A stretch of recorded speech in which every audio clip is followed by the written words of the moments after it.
Good morning, students. Welcome to your EVS class. In chapter 3, we had already read till this paragraph. So today we will start from desert habitat, यानी रेगिस्तानी आवास. A desert is a place which receives scanty rainfall. Desert ऐसी जगह होती है जहाँ पर कि बहुत कम बारिश होती है. And the days are extremely hot and the nights are very cold in the deserts. दिन जो होते हैं वो बहुत गर्म होते हैं और रातें बहुत ठंडी होती हैं. Animal life in deserts. Deserts में रेगिस्तानी जगह पे जानवरों के जीने की जो जीवन शैली होती है, उनका जो लाइफ स्टाइल होता है उसके बारे में.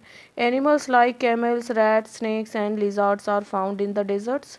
डेजर्ट्स में ये सारे एनिमल्स पाए जाते हैं. Rats and snakes live in deep burrow inside the soil to protect themselves from the intense heat on the sun during the day. दिन की गर्मी से बचने के लिए सांप और जो रैट्स होते हैं, चूहे होते हैं, वो एक बहुत गहरा सुराख कर लेते हैं मिट्टी में और उसमें जाकर रहते हैं. The camel has adapted itself to desert habitat. जो रेगिस्तानी आवास होता है उस तरीके से कैमल ने अपने आप को, जो ऊँट होते हैं वो अपने आप को उसके अनुकूल बना लेते हैं. It is called the ship of the desert. ये डेजर्ट का शिप कहलाता है, रेगिस्तान का जहाज कहलाता है. And these are some reasons for its habitat. इसके कुछ रीजन्स हैं जो कैसे ऊँट ने अपने आप को, कैमल ने अपने आप को वहाँ के अकॉर्डिंग अडेप्ट कर लिया है. इट्स थिक स्किन, इसकी जो स्किन होती है मोटी होती है. Protects is from heat and evaporation. Heat और एवोपोरेशन से इसको सेव कर रखती है. And thick eye lids and eye lashes prevent dust from the entering its eyes. इनकी जो आई लिड्स होते हैं और आई लैशेस होती हैं, आँखों की पलकें और आँख के ऊपरी वाला भाग इतना मोटा होता है कि इनके डस्ट इनके आँखों में नहीं जा पाते. And the long legs of the camel keep its body away from the heat of the sand.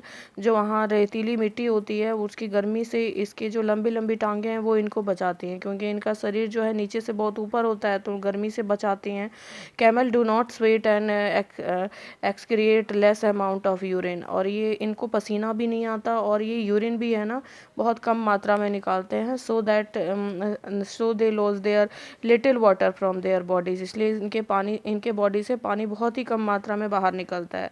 The hump of the camel stores fat which gives them more energy if they do not get food for many days. जो hump जो होता है camel का वो बहुत ही ज़्यादा fat store कर लेते हैं, वसा स्टोर कर लेते हैं, ताकि अगर इनको बहुत दिन तक, मतलब कुछ दिन तक अगर इनको भोजन ना मिले तो भी इनके बॉडी में एनर्जी बरकरार रहती है.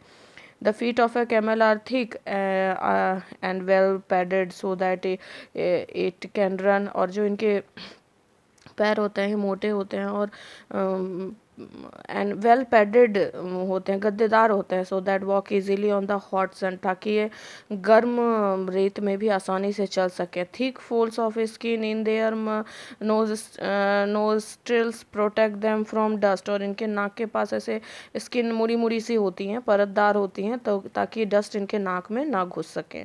Snacks and lizards are two animals which live in the desert regions.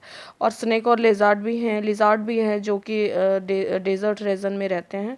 Plant life in deserts. मरुस्थल में जहाँ रेगिस्तानी जगह में प्लांट्स कैसे होते हैं. The plants in deserts like opuntia, cactus, zizyphus, ber, एग्नी एक्सेट्रा कैन सर्वाइव. यहाँ पर इस तरीके के पौधे पाए जाते हैं. And because their leaves are reduced to spines or thorns to minimize the loss of water through transpirations. क्योंकि इनके जो leaves होते हैं इनमें ऐसे कटीले होते हैं कि इनका जो इनमें इनसे कम मात्रा में अगर इनको पानी मिले तो भी ये जीवित रह सकते हैं.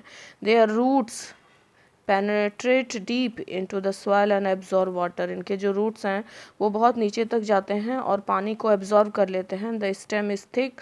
तना जो है वो मोटा होता है. Green and swollen as it stores water.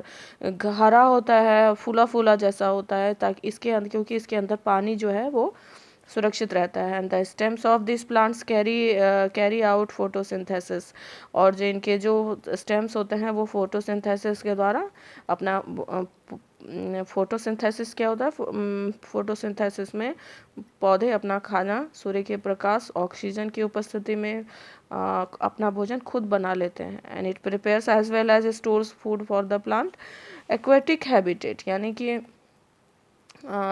जलीय आवास, oceans, seas, ponds, lakes comprise aquatic habitat. यहाँ पर जो है वो ये जो हैं ओशियन, सीज, समंदर, महासागर, पोन्ड्स, तालाब, झील, ये सब जो है वो एक्वेटिक हैबिटेट हैं, जलीय आवास हैं। Due to their peculiar adaptation different types of plants and animals survive in this habitat. और यहाँ पर इनका जो यहाँ के अनुकूलता के हिसाब से यहाँ पे अलग अलग तरीके के जीव जो हैं यहाँ पर रहते हैं। Animals life in water, water में कैसा होता है animals life? The bodies of fish are streamlined, नाव के आकार का होता है। And this enables them to move in water and the fins tails help the maintain balance and swim easily. इनका जो बॉडी होता है वो नाव के आकार का होता है। इनकी जो मछलियाँ होती हैं, इनकी जो फिन्स और टेल्स होते हैं, ये इनको बैलेंस बनाने में और तैरने में मदद करते हैं। They have gills for breathing, सांस लेने के लिए इनके पास गिल्स होता है। एंड गलफड़ा होता है। And where as some animals like dolphins and whales breathe through blow holes, और जो डॉल्फिन्स और वेल्स होते हैं ये ब्लो होल्स के द्वारा अपना सांस लेते हैं। Frogs and ducks are webbed feet to swim in the water, ducks और फ्रॉग्स को वेब्ड फीट होता है जिससे ये स्विम कर सकें। Turtles have legs sloped like paddles. Plant life in water, plant life कैसा होता है पानी में? Some plants like water, some plants like water has synth float on water. ये कुछ प्लांट्स जैसे कि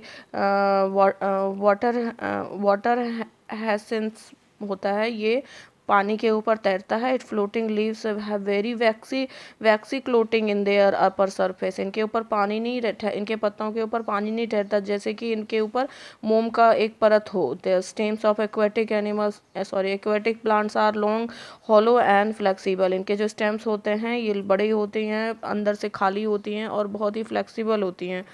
The submerged part of these types of plants are covered with a thin layer of wax which protects them from rotting in water। ये इनके पत्तियों के ऊपर एक मोम जैसी पतली परत होती है जिससे पानी इनकी सतह पर नहीं ठहरता, जिसकी वजह से ये पानी में भी अच्छे से रह सकती हैं।